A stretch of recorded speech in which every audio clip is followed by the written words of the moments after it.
नमस्कार दोस्तों, मैं परिणय एक बार फिर से अपने चैनल कहानी सुनेंगे मैं आपका इस्तकबाल करता हूँ।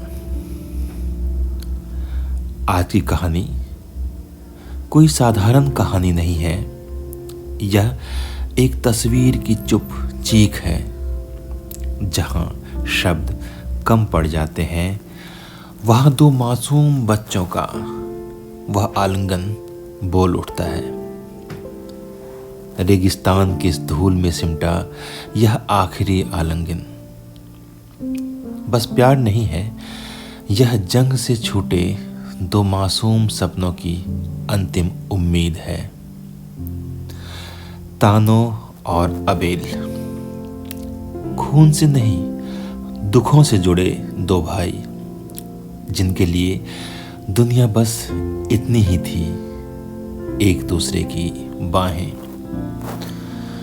और फिर एक ने जाने का रास्ता चुना और दूसरे ने साथ निभाने का वादा।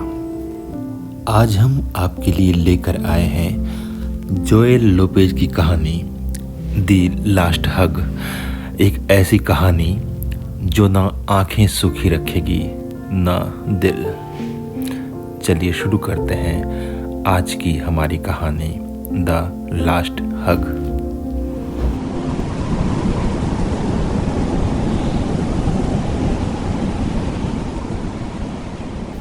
धूल हवा में ठहरी हुई थी, गाढ़ी उदासी की तरह भारी। वह उनके कपड़ों, उनकी त्वचा और सांसों से चिपकी हुई थी। सूनी जमीन के बीचों बीच, जहाँ कुछ न उगता था न कुछ टिकता था, दो छोटे लड़के खड़े थे, एक दूजे से चिपके हुए, सिर आपस में सटे, जैसे इस बेरहम दुनिया के खिलाफ एक शरीर बन जाना ही उनका एकमात्र सहारा था। उनके नाम थे तानो और अबेल। वे खून के रिश्ते से नहीं, पर दुख की आग में तपकर बने भाई थे। एक ऐसा रिश्ता जो कचरे के ढेर में साथ कुछ ढूंढते हुए बना था। बासी रोटियों की चोरी, सिपाहियों से भागते हुए और टूटे बिखरे सपनों को आपस में बांटने से जन्मा था, जब बांटने को और कुछ न बचा हो। वह गांव जिसे कभी उन्होंने घर कहा था, सूखे और युद्ध ने निगल लिया था।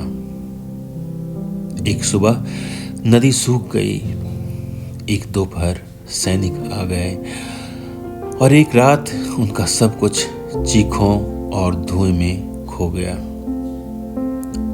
फिर तानो और अबेल भाग निकले रेगिस्तान की ओर। दो नन्ही परछाइयां एक अनंत मृत्यु रेखा की ओर बढ़ती हुई। दिन गुजरते गए, पेट अंदर की ओर धंस गए, पांव फटकर खून रिसाने लगे। आंखें अब मदद नहीं तलाशती थी, बस एक दूसरे को देखती थी। उनके पास अब बस एक दूसरे का ही सहारा था। और उसी दिन, जिस दिन वह तस्वीर ली गई, उनकी ताकत जवाब दे गई। अबेल, जो छोटा था, पहले गिरा। उसके घुटने ऐसे टूटे जैसे जमीन ने उसे खींच लिया हो।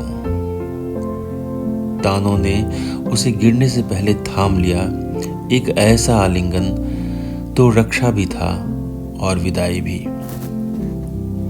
सो मत जाना, तानो ने अबेल के कानों में कांपती आवाज में कहा। मुझे छोड़ना मत मेरे भाई, बस थोड़ा और जागते रहो। अबेल की पतली बाहें उसे थामे रहीं, लेकिन उनकी पकड़ ढीली पड़ रही थी, जैसे पानी की तरह टूटी उंगलियों से फिसल रहा हो।